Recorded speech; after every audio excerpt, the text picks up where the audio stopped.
Maknanya adalah bahwa pelaku perbuatan bid'ah itu tidak bertaubat, susah untuk taubat. Kenapa? Karena dia mengira amalannya benar, mengira amalannya sesuai dengan petunjuk Rasulullah SAW, mengira dia sedang beribadah kepada Allah. Makanya susah kadang-kadang menasihati orang-orang yang beramal, yang mengadang-adang, yang belum ada contohnya dari Rasulullah SAW. Yang ada malah kita dapat semprot. Ya, lakin idza taba taballahu alaihi. Tetapi kalau seandainya orang ini bertobat dari perbuatan mengadang-adangnya, maka Allah Subhanahu wa taala dengan izinnya akan memberikan taubat kepada orang tersebut. Kita di zaman ini, masa-masa ini itu diberikan ujian dengan orang-orang yang tidak belajar ilmu agama, tidak dengar majlis-majlis ilmu yang benar, tetapi malah membicarakan perkara-perkara agama yang besar. Perkara-perkara agama yang tidak berbicara kecuali ulama-ulama besar. Maka hati-hati. Ya, hati-hati para ikhwan yang dirahmati oleh Allah Subhanahu wa taala. Jadi orang yang mengadakan sesuatu yang baru dalam agama ini, apakah bentuknya zikir, bentuknya salat, bentuknya puasa, bentuknya perayaan atau yang lain, yang Nabi gak adakan sama sekali, dia mengadakan. Berarti yang pertama, dia menganggap bahwa agama Islam belum sempurna. Bertentangan gak dengan ayat?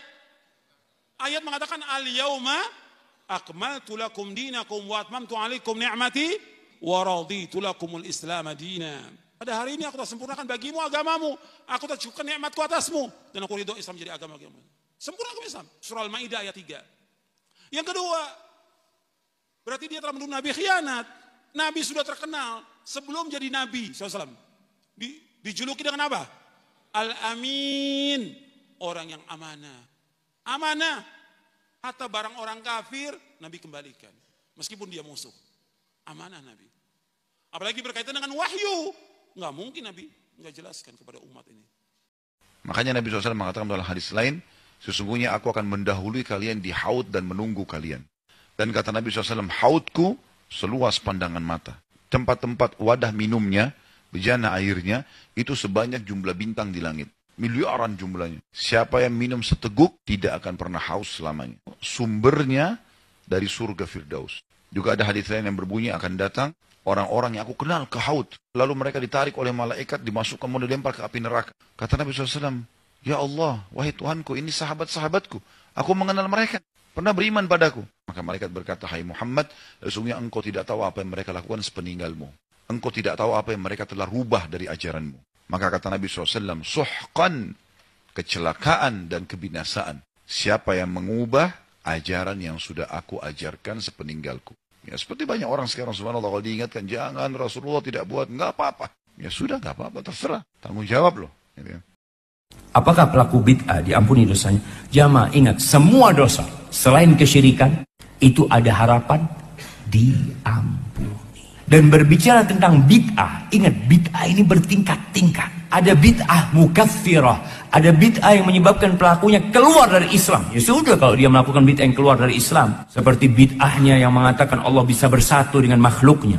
Dulu ada Al-Hallaj, na'udzubillahi min dzalik. Maka ada bid'ah yang mengeluarkan dari Islam. Ada bid'ah mufassiqah, ada bid'ah yang menyebabkan pelakunya jadi fasik. Dan masih bertingkat-tingkat lagi bid'ah tersebut. Maka kita perlu belajar agama ini dengan sempurna. Dan tidak mudah-mudah membid'ahkan orang. Tidak mudah mengatakan, oh fulan ini termasuk yang 73 golongan. Nah, ya jelas lah, selama muslim masuk 73 golongan. Tapi mungkin dia masuk yang satu juga. Mungkin dia melakukan, nggak ngerti, nggak paham. Dia jamaah. Barakallahu fikum. Oleh karenanya terkadang kita harus menjelaskan orang yang sok jadi ustadz padahal bukan apa ustadz. Apa kata Imam Ibn Rajab rahimahullahu ta'ala? Fa amma ahlul bid'ah wal dhalalah wal ahwa, adapun pelaku bid'ah, pelaku kesesatan, pengikut hawa nafsu, wa man tashabbaha bil ulama wa laysa minhum, ada yang sok-sok jadi ulama padahal bukan bagian dari mereka, bukan ulama. Fa yajuzu bayanu jahlihim, maka boleh menjelaskan kejahilan mereka, kebodohan mereka harus dibongkar agar orang tidak terpedaya. Ini yang terkadang kita sulit melakukannya karena kondisi dan situasi. Tapi kita sedih melihat orang-orang yang jahil, asal ngomong, asal fatwa, asal bicara. Ya paling kita ingatkan kawan-kawan kita yang dekat agar hati-hati dengan orang seperti hal tersebut. Fa yajuzu bayanu jahli, maka boleh menjelaskan kejahilan mereka, wa idharu uyubihim, dan untuk nampakkan aib-aib mereka, wa raddu alaihim, dan membantah mereka. Antum a'lamu bi umuri dunyakum, kalian lebih tahu tentang urusan agama kalian, urusan dunia kalian. Dan secara logika juga Allah ya menunjukkan hikmah dan luasnya agama Islam ini. Dalam urusan dunia ya Allah tidak membuat Allah dan Rasulnya tidak membuat kaidah jangan melakukan sesuatu yang tidak ada di masa kami. Kenapa? Karena yang namanya urusan dunia semakin hari semakin baru. Adapun agama tidak mungkin semakin hari semakin baru karena sumber agama sudah sempurna. Al-Qur'an 30 juz, hadis Nabi sudah selesai, para sahabat telah meninggalkan. Maka kata Imam Malik, orang yang mengada-adakan ibadah baru yang tidak ada di masa Nabi, secara tidak langsung dia menuduh Nabi ini berkhianat menyampaikan agama Allah. Kenapa? Karena menunjukkan ada sebuah ibadah yang belum disampaikan oleh Nabi. Berarti apa? Nabi berkhianat belum menyampaikannya. Apakah sengaja ataupun lupa? Kedua-dua ini dapat membatalkan Islam seseorang.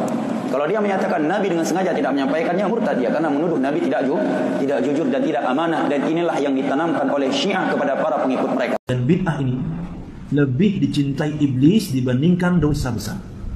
Berkata Imam Sufyan Ats-Tsauri, iblis lebih mencintai bid'ah dibandingkan perbuatan dosa besar. Kata beliau melanjutkan, karena pelaku dosa besar itu taubatnya dekat. Kenapa? Dia tahu dia salah. Siapapun orang yang bermaksiat dia tahu dia salah. Hati nuraninya tahu dia salah, cuman dia kalah dengan hawa nafsu hingga melakukan perbuatan maksiat tersebut.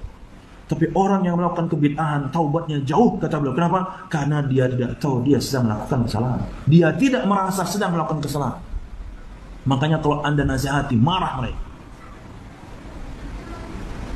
Saya ini kan berzikir, saya ini kan berdoa, saya ini kan sholat, saya ini kan puasa. Masa kemudian kamu salah-salahkan? Dasar sawah Salafi Wahabi.